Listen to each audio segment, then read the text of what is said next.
ध्रुव जी महाराज को 5 महीने में ठाकुर जी मिले। वहीं हम सुनते हैं कि श्री कर्दम ऋषि को 1000 वर्ष में भगवान मिले, सबरी को सैकड़ों साल में भगवान मिले, और यहां हमको सुनाई देता है कि ध्रुव जी महाराज को 5 महीने में ठाकुर जी मिल गए। और श्रीमद् भागवत में कथा आती है, एक महापुरुष को तो 2 घड़ी में भगवान मिल गए, 2 घड़ी 45 मिनट में। इसका मतलब क्या है? ठाकुर जी का कोई प्रोसेस एग्जैक्ट क्यों नहीं है कि कितना टाइम लगता है उनको मिलने में। कहीं पर 1000 साल निकल जाते हैं, कहीं पर 5 महीने में मिल जाते हैं, कहीं पर 2 घड़ी में ही मिल जाते हैं। और सुनो, 1000 साल बाद में छोड़ो, 2 घड़ी बाद में छोड़ो, 100 साल बाद में छोड़ो, परीक्षित उसका तो जन्म ही नहीं हुआ, गर्भ में ही भगवान मिल गए, गर्भ में ही चले गए भगवान। एग्जैक्ट प्रोसेस क्या है ठाकुर जी के मिलन का? वो मिनटों में मिलते हैं, घंटों में मिलते हैं, दिनों में मिलते हैं, महीनों में मिलते हैं, सालों में मिलते हैं, कल्पों में मिलते हैं, युगों में मिलते हैं। कब मिलते हैं ठाकुर जी? इसका स्पष्ट उत्तर केवल एक है, आपकी उत्कंठा पर निर्भर करता है कि ठाकुर जी कब मिलेंगे। उत्कंठा समझते हैं? व्याकुलता, ये मिलन की व्याकुलता। मीराबाई कहती हैं, दर्शन को मोहे चाव घनेरो, दर्शन को मोहे चाव घनेरो, कब मिल मीत सवेरा, ओ कब मिल मीत सवेरा। दर्शन को मोहे चाव घनेरो। चाव मतलब एक्साइटमेंट। लिख लीजिएगा, आप जितने ज्यादा उत्कंठित हैं, जितने ज्यादा चाव में हैं, जितने ज्यादा एक्साइटेड हैं, उतनी जल्दी ठाकुर जी मिलेंगे। हाँ, परीक्षाएं बहुत होंगी, ये बात याद रखिए, विपरीतताएं बहुत आएंगी, रुकावटें आ सकती हैं, लेकिन अपने चाव को डगमगाने मत देना। नाम जब कम हो जाए और आपके साधन कम हो जाए, पर आपकी जो उत्कंठा है मिलने की, वो कम नहीं होनी चाहिए। ठाकुर जी के मिलन में उत्कंठा आवश्यक है।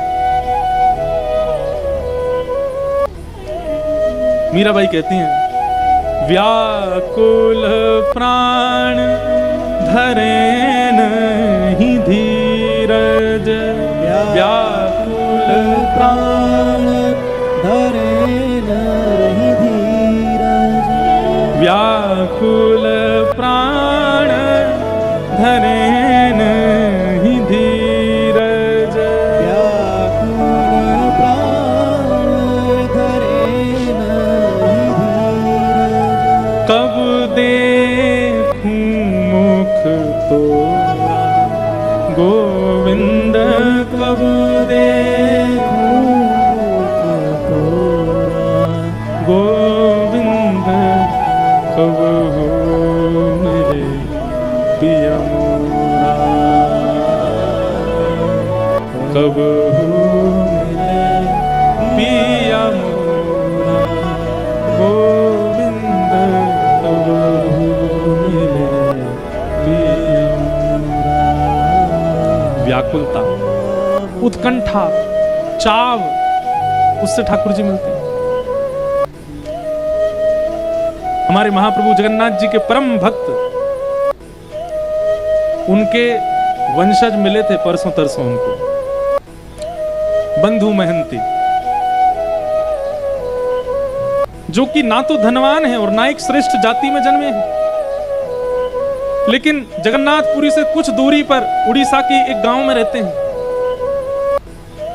और भिक्षा मांगते हैं घर घर जाकर के। जो मिल जाता है उसी से स्वयं पाते हैं, पत्नी को पवाते हैं, 2 बालक हैं उनको पवाते हैं बस। लेकिन कभी कभी ठाकुर जी इतनी परीक्षा ले लेते हैं कि आज 5 दिन निकल गए और बंधु महंती को पाने के लिए किसी ने भिक्षा नहीं दी है। सब लोग इधर देखो, सावधानी से सुनो। पत्नी व्याकुल है और पता क्या करते हैं? बंधु महंती का नियम है, भिक्षा लेकर के आते हैं घर घर से, या बैठ जाते हैं रोड के किनारे, जो दे देता है उसको ला करके पत्नी बच्चे और स्वयं पाल लेते हैं। और पवाने के पीछे शर्त रखते हैं, क्या? पाने के बाद नाम जप करोगे, ठाकुर जी का स्मरण करोगे, भजन करोगे, कीर्तन करोगे, करताल बजा करके अपनी पत्नी बच्चों के साथ कीर्तन करते हैं। 5 दिन हो गए, अन्न नहीं पाया तो पत्नी बोली अब तो अन्न मिला नहीं तो फिर कीर्तन भी नहीं होगा। अन्न मिलेगा तो कीर्तन होगा ना, कुछ खाने को मिलेगा, पेट में जाएगा तभी तो स्वर निकलेगा, तभी तो ताल बजेगी, तभी तो नृत्य होगा, कीर्तन रुक जाएगा। अब बंधु मेहनती को इस बात की चिंता नहीं है कि अन्न नहीं मिल रहा है, उसको इस बात की चिंता कीर्तन नहीं करेगी। सब जगह जाते हैं, चरणों में गिर गिर करके कहते हैं कि मुझे कुछ दे दीजिए, कुछ घर में बनेगा, ठाकुर जी को निवेदित करेंगे तो फिर कीर्तन नहीं रुकेगा। लेकिन आज ठाकुर जी ने ऐसी परीक्षा ली बंधु मेहनती जी की कि सप्ताह निकल गया और किसी ने कुछ नहीं दिया। बंधु मेहनती सोचते हैं क्या करूं, कीर्तन नहीं होता है, बच्चे भूखे रोते हैं, पत्नी कहती है कि अन्न मिले तो कीर्तन हो।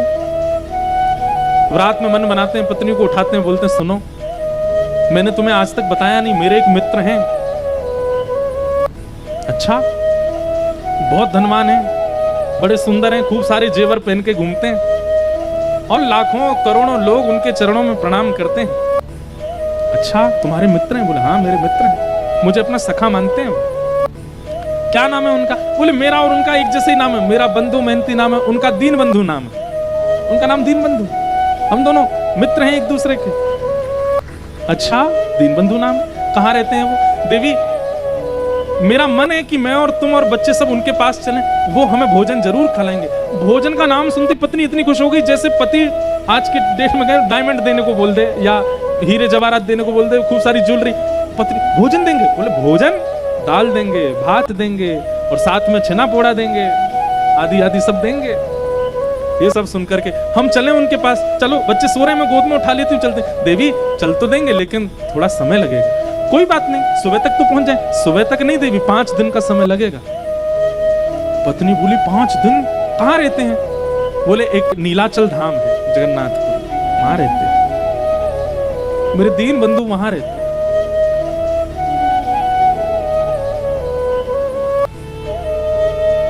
पत्नी से झूठ बोला है, मेरे मित्र हैं। कोई बात नहीं, हम सह लेंगे लेकिन भोजन तो मिलेगा ना वहां पर? हाँ मिलेगा ना, मेरे मित्र हैं। भोजन की बात करती है, वो वस्त्र भी देंगे, अन्न भी देंगे, रहने को घर भी देंगे, चल।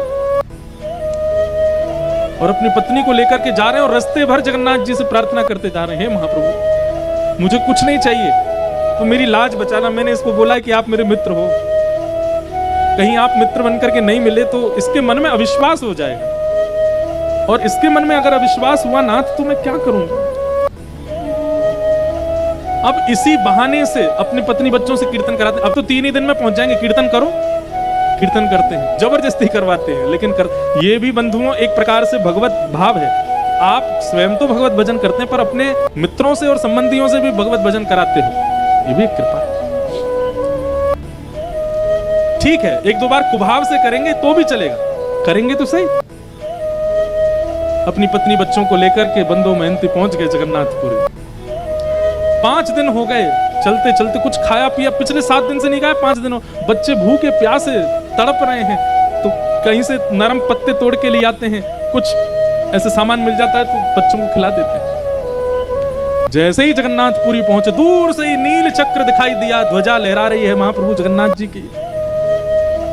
देख करके अपनी पत्नी को, देखो वो जो ध्वजा दिख रही है ना, बोले हाँ उसी के नीचे ही मेरे मित्र बैठते हैं, वो उनके घर की ध्वजा है। बस हम तो, बच्चे तो नाचने लगे, कूदने लगे, पत्नी भी आनंदित हो गई। लेकिन महाप्रभु जगन्नाथ जी का आज तक केवल कथाओं में श्रवण किया था, पहली बार देखने जा रहे हैं बंधु मेहनती। ध्वजा देख करके ही मूर्छित हो गए। पत्नी ने बड़ी मुश्किल से होश में लाए। अब तो ज्यों-ज्यों मंदिर पास आ रहा है त्यों-त्यों नृत्य कर रहे हैं, और बार-बार नृत्य करते करते घबरा जाते हैं, और घबरा कर कहते हैं महाप्रभु जी आप याद है ना, मैंने मित्र बताया है आपको, किसी और को नहीं दिखाना है, मुझे कोई प्रचार नहीं करवाना कि आप, मेरी पत्नी को बस दिख जाना कि आप मेरे मित्र हो, और दिखना भी नहीं। मैं उसको बोल दूंगा आप बहुत व्यस्त रहे, तो बस भोजन प्रसाद पवा देना, इतना करवा देना, बस और कुछ नहीं चाहिए। महाप्रभु जी के मंदिर पहुंचे, जाने कितनी बार ठाकुर जी की स्मृति में बेहोश हो गए। जगन्नाथ जी के मंदिर में प्रवेश किया, महाप्रभु जी के सामने जैसे ही पहुंचे, आहा जगन्नाथ स्वामी नयन पथगामी भवतु में। महाप्रभु जी के जब विशाल नेत्रों का दर्शन और ये आजानुलंबित भुजाओं का दर्शन किया, बंदो मेहनती नाचने लगे, दौड़ने लगे भीतर की ओर, मानो जैसे महाप्रभु जी बुला रहे हो। देख, मैंने कही थी ना मेरे मित्र हैं, मुझे देखती देख भुजा खड़ी कर ली इन्होंने, कह रहे आजा गले मिल ले। हाँ भुजा तो जाओ मिल लो, अभी नहीं ना, अभी वस्त्र नहीं धुले मेरे, अच्छे स्वस्थ वस्त्र पहनूंगा, ना धो के तैयार तब जाऊंगा भीतर। एक लाज तो बचा ली ठाकुर जी, अब दूसरी कुछ प्रसाद पवा देना। ऐसे बंदो मेहनती रात भर बैठे रहे मंदिर के द्वार पर, किसी ने भोजन नहीं पूछा। पत्नी बोली आप तो कह रहे थे कि आपके मित्र भोजन पवाएंगे, दाल भात और जाने क्या क्या आप हमको प्रलोभन दे रहे थे। अरे तू देखा नहीं कितनी भीड़ थी अंदर, कितने लोग बैठे थे वहां पर, अभी सबसे मिल रहे हैं, वो सुबह तक हो जाएंगे, कराएंगे ना हमको। वहीं बैठ करके चिंतन करते जा रहे हैं महाप्रभु जी, कीर्तन करो कीर्तन करो, तो तुम पे तो घूम फिर के कीर्तन आता है, अब तो हम कीर्तन तभी करेंगे जब महाप्रसाद मिलेगा। अर्धरात्रि का समय सब चले गए और बंदो मेहनती केवल हाथ जोड़ करके रुदन करते हुए ठाकुर जी से प्रार्थना करने, नाथ लाज बचा। और तभी महाप्रभु जगन्नाथ जी एक ब्राह्मण का रूप धारण करके आए, अपनी सुंदर थाल में महाप्रसाद स्वयं गए रसोई में ठाकुर जी, और जो महाप्रसाद रखा था जगह जगह से हंडियां उतार करके अपने हाथों से महाप्रसाद धर रहे हैं, अपने हाथ से दाल ला रहे हैं, और फिर ढूंढ रहे हैं कौन कौन सी सामग्री कहाँ धरी है। सब जगह से, जैसे कोई थाल, माता थाल लगाती है बालक के लिए, उसको ये अच्छा लगता है ये भी पवा देते हैं, ये अच्छा लगता है ये भी तो महाप्रभु जी देख रहे हैं मेरे को भोग में क्या क्या अच्छा लगता है, वो सब सामग्री ढूंढ ढूंढ के निकाल रहे हैं। कटहल की सब्जी धरो, महाप्रसाद धरो, खिचड़ी धरो, इसमें दाल धरो, ये धरो, सब पूरा थाल अपने हाथों से सजा रहे हैं। सुभद्रा जी बलभद्र जी देख करके कितने प्रसन्न हो रहे हैं, वाह आज महाप्रभु, पूरी दुनिया इनकी थाल लगाती है लेकिन आज खुद थाल लगा के लेके जा रहे हैं। ठाकुर जी को अपनी थाली लगानी नहीं आती, उनको क्या चुपचाप से बैठे रहते हैं, लाडले लाल हैं, दूसरे लगा लगा के देते हैं, पर आज बंदो मेहनती की थाल खुद लगा रहे हैं। और थाल के ऊपर वस्त्र रख करके अपने कंधा पे, विशाल थाल है, कंधा पर रख करके ठाकुर जी बाहर आए, और बाहर आकर अरे कोई बंदो मेहनती नाम का आया है क्या। बंदो मेहनती तो नाम सुनकर के, मेरा नाम किसको पता भाई। मन में सोचा, पत्नी तो सो गई, मन में सोचा कोई और होगा बंदो मेहनती मेरे जैसा, लेकिन देखा कोई और है भी नहीं, अकेला मैं ही बैठा हूं। ठाकुर जी बड़ी अपनी भौं चढ़ा करके, और जैसे कोई बिना भाव दिए बात करता ना, ऐसे ही बात कर रहे हैं। ए भाई कौन हो तुम, कहां से आ गए हो, ये फटे पुराने लत्ते पर, यहाँ बाहर निकलो, यहाँ से चले जाएंगे भगवान, पर हम ही बंदो मेहनती हैं। तुम बंदो मेहनती हो? बोले हाँ। अच्छा, अपना और परिचय बताओ। बोले और तो क्या परिचय है, परिचय यही है कि मेरे पास ना तो घर है, ना व्यापार है, ना संपत्ति है, ना धन है, कुछ भी नहीं है, ठाकुर जी को अपना मित्र मानता हूं बस। अरे यही परिचय तो पूछ रहे थे। महाप्रभु जगन्नाथ जी आए थे स्वप्न में, और स्वयं भगवान ही कह रहे हैं, बोले प्रभु महाप्रभु जगन्नाथ जी आए थे स्वप्न में आके बोले मेरा मित्र बंदो मेहनती। बोले एक मिनट रुक जाएंगे। बोले क्यों? पत्नी को उठा दूं, उसके सामने बोल दो ये बात कि मेरे को मित्र कहा महाप्रभु जी ने। अपनी पत्नी को उठा रहे हैं, पत्नी को उठाया, पत्नी बोली क्या हुआ? बोले देख महाप्रसाद लेके खड़े। एक बात दोबारा बोलेंगे, ठाकुर जी ने स्वप्न में क्या कहा? बोले ठाकुर जी स्वप्न में आके बोले हमारा मित्र बंदो मेहनती बैठा है बाहर, उसको महाप्रसाद देख के। सुन करके अब महाप्रसाद देख करके तो बच्चे पत्नी खुश हुए, लेकिन बंदो मेहनती तो ये शब्द सुनकर के ही प्रसन्न हो गया कि ठाकुर जी ने मित्र मान लिया। वहीं रोने लगा, ब्राह्मण के चरण पकड़ लिए, बोले सुनिए मेरी तो योग्यता नहीं मैं उनको जाकर के प्रणाम करूं, आपने मेरी लाज बचा ली, पत्नी मेरी तरफ से दंडवत कर देना, एक बार हृदय से लगा लेना।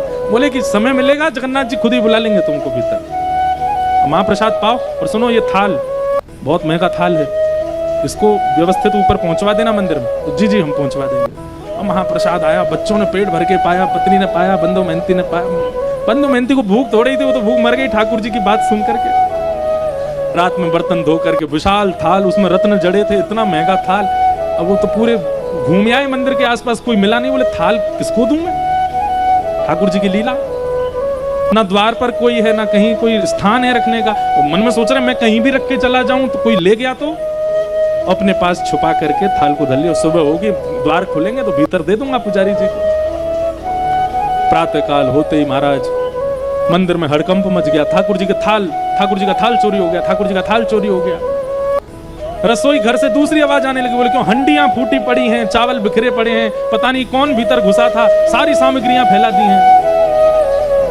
ठाकुर जी हैं, व्यवस्थित थोड़ी रहते हैं, यूं यूं उठा दिए होंगे सब सामान, गिर दी होंगी हंडी।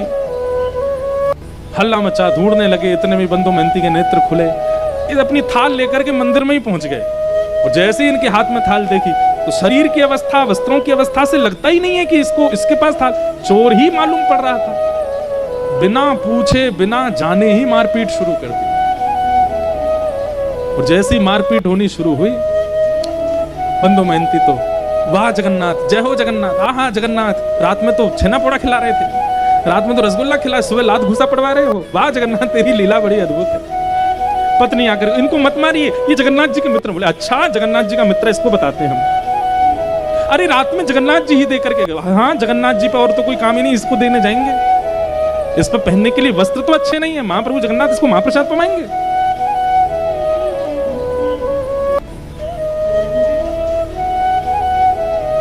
इतना मारा कि बंधु महंती बेहोश तो नहीं हुए, पर ठाकुर जी के ध्यान में चले गए। बोले नाथ आपकी लीला, श्रीमद् भागवत में गोपियां कहती हैं, मैवं विभोरहति भवान गदितम निशंसम संत्यज्य सर्व विषयाम तव पाद मूलम।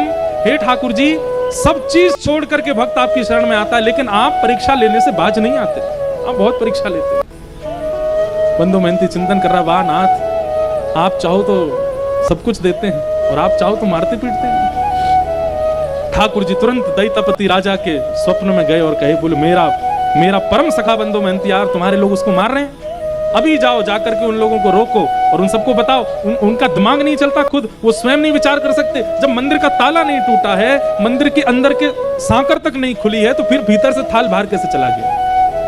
अरे मानव को ताला तोड़ना पड़ेगा, सांकर खोलनी पड़ेगी, तभी वो किसी सामग्री को चुरा सकता है। पर मेरे लिए कोई द्वार नहीं होता, कोई ताला नहीं, मैं जहां चाहूं जा सकता हूं। बता दो, थाल वो नहीं लेके आया, मैं दे के आया, मेरा मित्र बंधु महंती आया।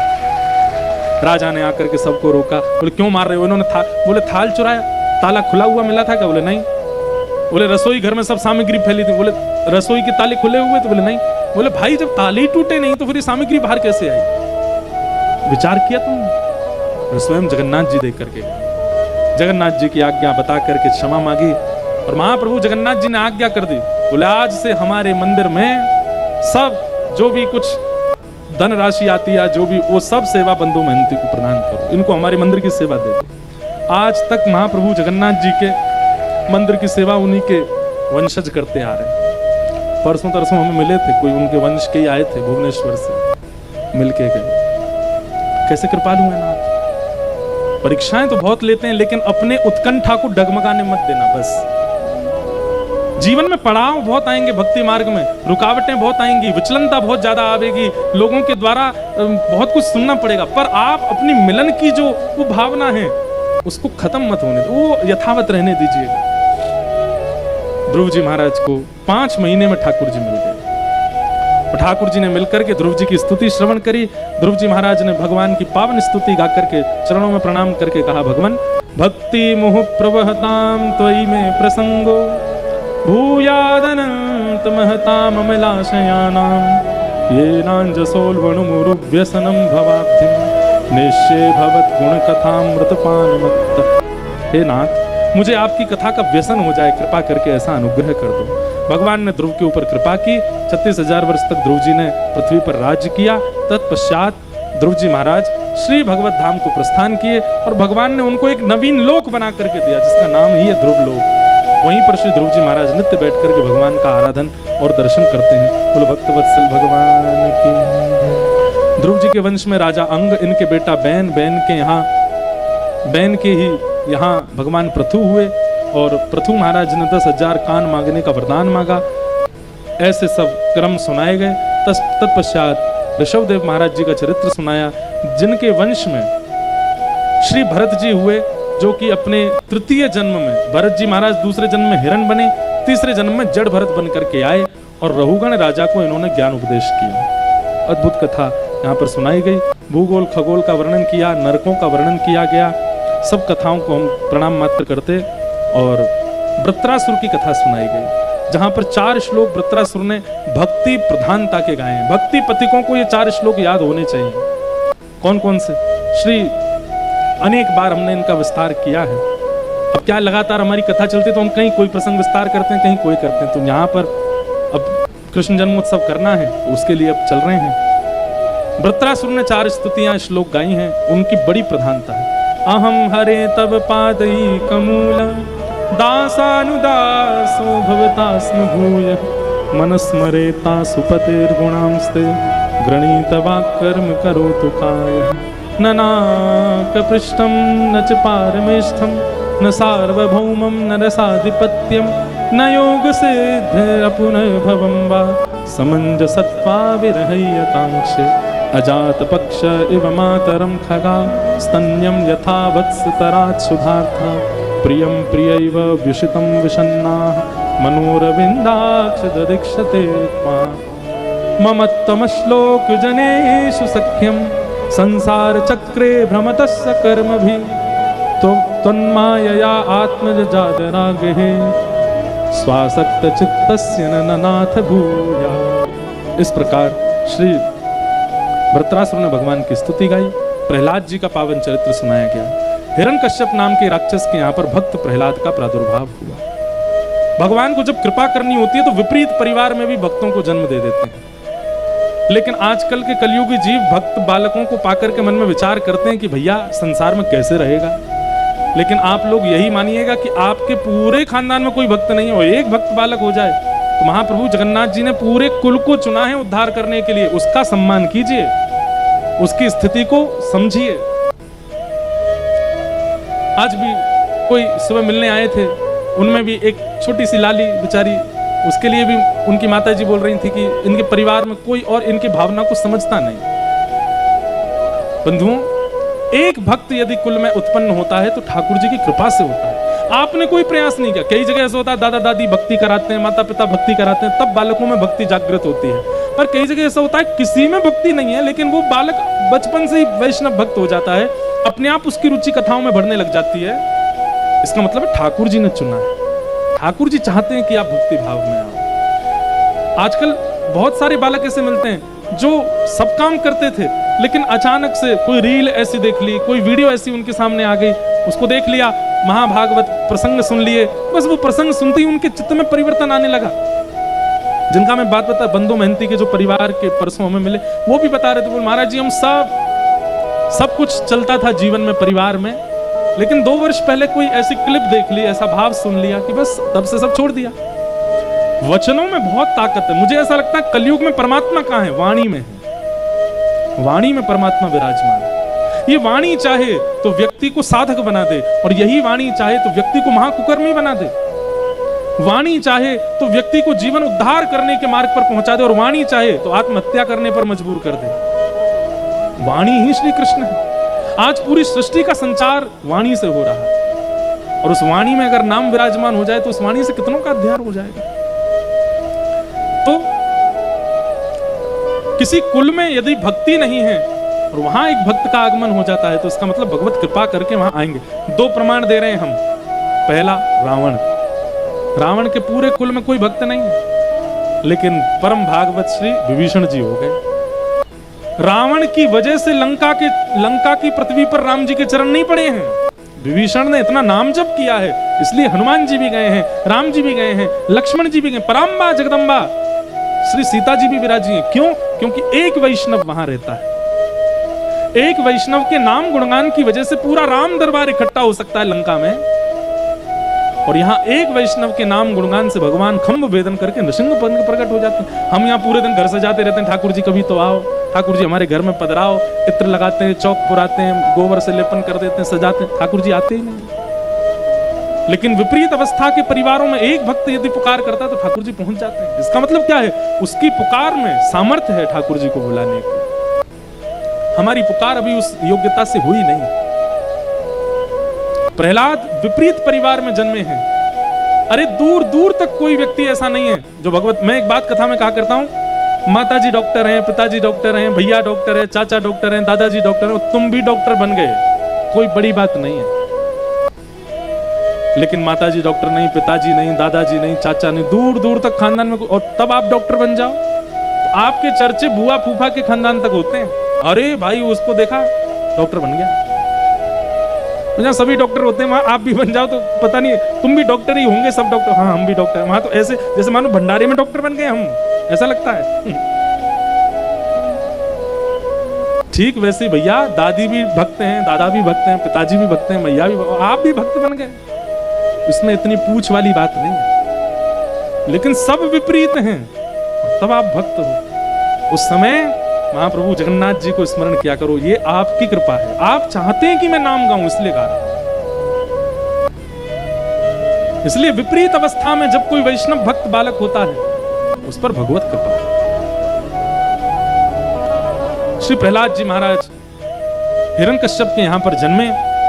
पिता के पूछने पर नवदा भक्ति का प्रवचन सुनाया तो पिता को क्रोध आ गया। किसने सिखाया तुझे? गुरुकुल में तो पढ़ाते नहीं। गुरुकुल के गुरुजी ने कहा कि ये तो गर्व से ही सीख के आया है, हमने कुछ नहीं सिखाया इसको।